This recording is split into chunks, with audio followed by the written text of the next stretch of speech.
You just gotta trust the right, don't have to be scary. You just gotta follow the light, you're able to be happy. You can do whatever you like. Hi there guys, welcome to another episode. As you can see from the beginning, this isn't a Ford. This week I'm working on Mrs. the Mechanic's Volvo. She's got a 2012 XC60 and it's got a bit of a problem with the suspension. So we're going to get it up, get the wheels off, and we'll have a look what's wrong with it. Well, I didn't get far, I haven't even got the wheel off, but I've found the problem. The left front spring was broke.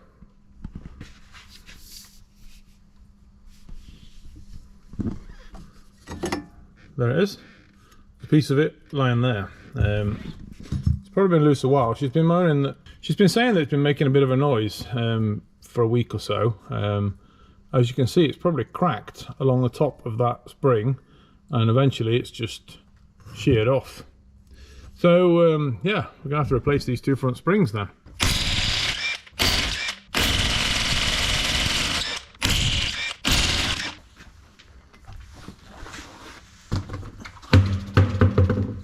So what we need to get rid of is the bolt there that holds the anti-roll bar.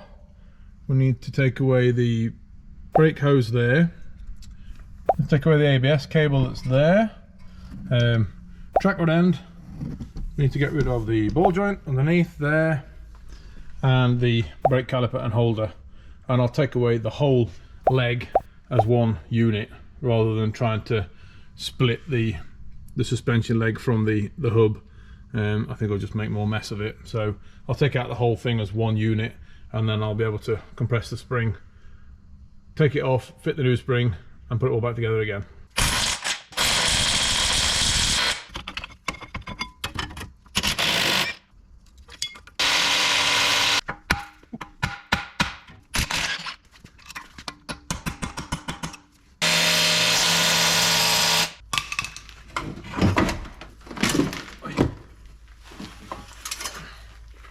Right, so that's the whole leg out, as I said I was going to get. Normally, I would have split it probably there, taken that bolt out, pry that apart, and pull the shock absorber out. But I decided to do it this way. Whether it's a better thing or not, don't know. I was more worried about, because everything is pretty rusty on this. Like I said, it's 2011, 2012, something like that. So I was more worried about that bolt not coming out more than anything. It pretty much wrestled me with the ball joint there that got struggled with. But we're having a quick look at this now, and we can see then a quick look at this now shows that the coil is broken there. The bottom of the coil is broken off. So that's the cause of the noise, and that's the reason why we're now going to change these springs. Going for a set of Monroe springs. Good quality, nice springs. Nicely powder coated actually, quite nice. I'll see if I can find the part number, and I'll put it down in the comments below. So if anybody else needs them, they can get them from there. I'm using my spring compressor tool. Now you need to find the right part for this. You've got like little tiny ones here that fit like the Fiesta, stuff like that. Mid-range cars that will probably fit like my Focus, something like that. Then you've got these large ones that will fit the Volvo. So basically make sure that they fit the car, make sure they fit the spring before you attach to them. You want to make sure that the spring fits inside here. This is to stop the spring from flying off everywhere. Please don't do what I see a lot of people doing on TikTok and doing it on the floor and just putting an air gun on it and letting it fly away. It's extremely dangerous. Get yourself one of these kits. I think this kit cost me about 80 quid, something like that, off of eBay. So it's well worth the time. I've used it loads and loads and loads of times, and it's really, really safe to do it. So basically you hook these over the spring here, you then compress it together, and you undo the nut at the top there. You then pull off the bearing of the top, pull off the spring, put the new one on, compress that together, put the bearing back on again, and then you let the spring off again.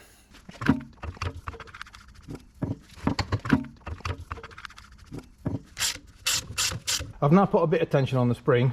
I'm now going to undo that nut. I'm not going to do it all the way. I'm going to make sure it comes off almost to the end.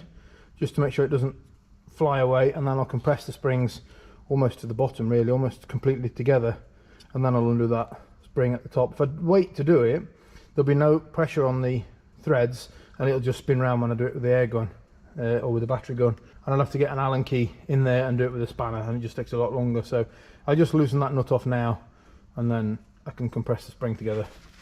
Just saves me, it's just to save a bit of time.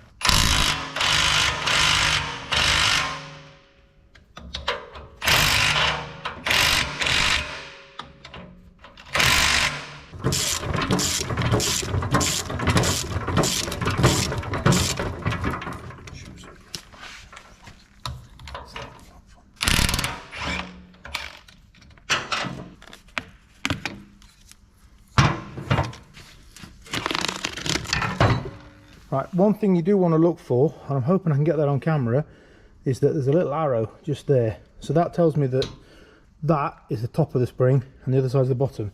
If you look at the spring like that, you can't really tell what the difference is. It doesn't really show you that one side's the top and one side's the bottom. So they've started to put in these arrows on them so that you know which side is up and which side is down. So it's really important to look for that.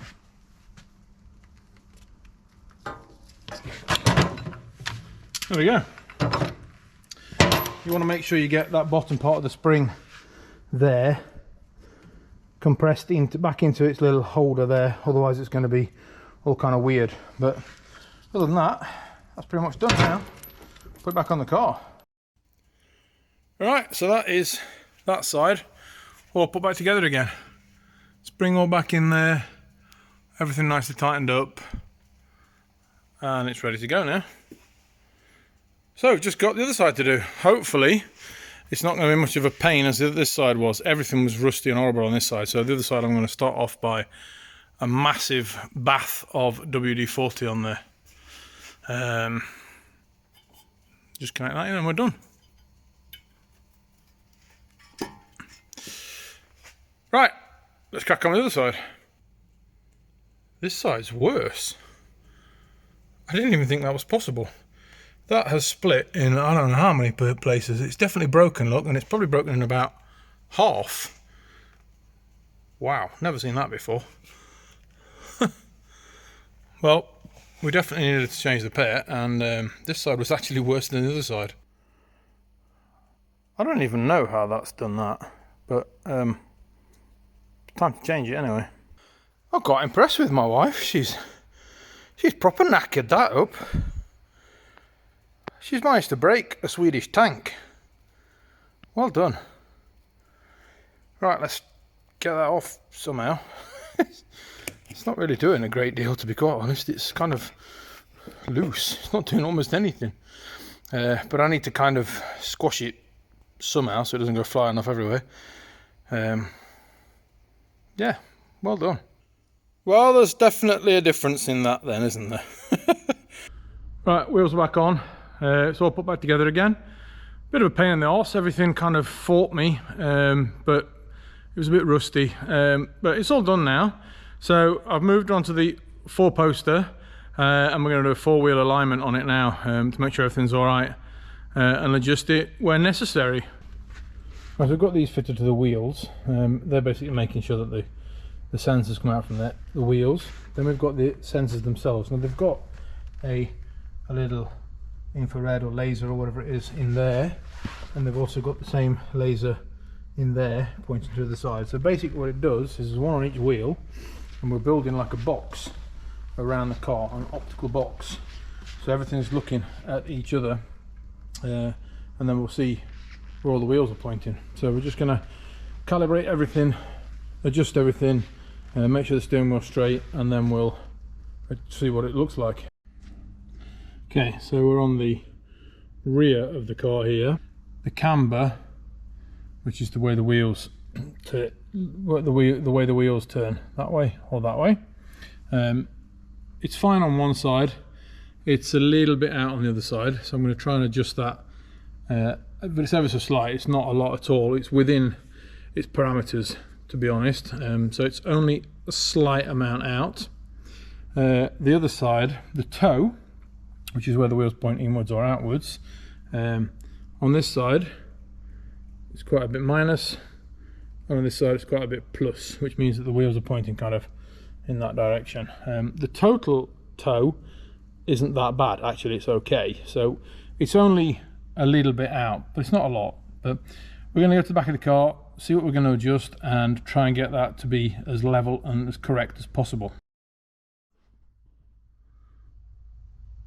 I've oiled up these washers here, and as you can see, they are eccentric, which means the hole isn't in the middle. So as you turn the bolt on that end, it moves the washer forward and backwards, which pushes this arm. You can actually see the arm move forward and backwards. So that is what adjusts the camber on this car. So I'll adjust this and you can see what happens.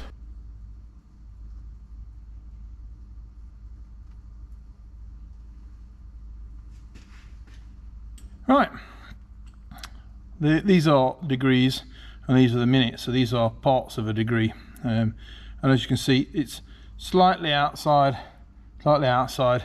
but we're talking parts of a degree. We're all right as long as we are fairly close to that. Everything's green, and even the combined toe has gone to the green. I'm going to see if I can find out how to adjust the camber on it, but it's only the left side that needs the camber adjustment.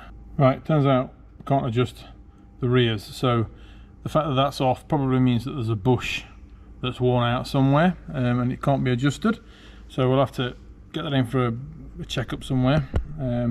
But the total is okay, the total's still in green, so we're alright with that one. But the toe is fine, and that was adjustable, so now we're going to go onto the fronts and see what they look like. So we can see that the camber is off very, very slightly. We'll see if we can adjust that. But the toe, that's quite a lot off, to be honest. So we're going to adjust the toe on the fronts and see if we can adjust the camber on the fronts as well. Right, so we're fairly close at that. The tendency is to try and get this little circle here, marker here, into the middle of there and the middle of there. But the thing of doing that is that this is counting. You've got your degrees here and your minutes here.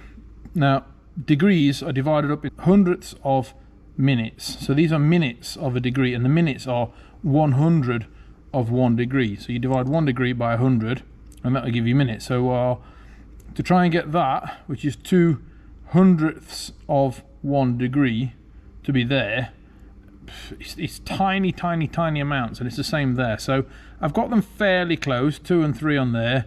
Here, probably the right hand side slightly out a bit too much, and it's the camber, so it's meaning that the wheels are pointing slightly inwards too much. So I assume with the car being 2012, it's probably got some bushes that are out slightly. So I'm going to be happy at that because everything is green. These are the measurements before we started with the car, and you can see that that was fairly straight. That one's pointing inwards, that one's pointing outwards, that one's pointing outwards, but it's also tilting inwards. So this is the one we can't adjust. So that is the before measurements. And there we've got the after measurements. Now all 4 wheels are straight now. This one we can't do too much about. It's still leaning that way. So we need to obviously change a bush or a trailing arm or something like that that's leaning slightly inwards. But as we can see now, everything is in the green, and we're quite happy with that, to be quite honest. Right, that's the Swedish tank done. She's going for an MOT with it. I think it's next week, something like that. So hopefully there shouldn't be anything else wrong with it now. I've had a quick check underneath it while I've had it up there. So if you want to see any more films, hopefully I'll have more cars in the future. I'll obviously have more Alice, more Mini probably. So if you want to see more, press that subscribe button. Yeah, I'll see you in the next video. Thanks a lot, and bye-bye.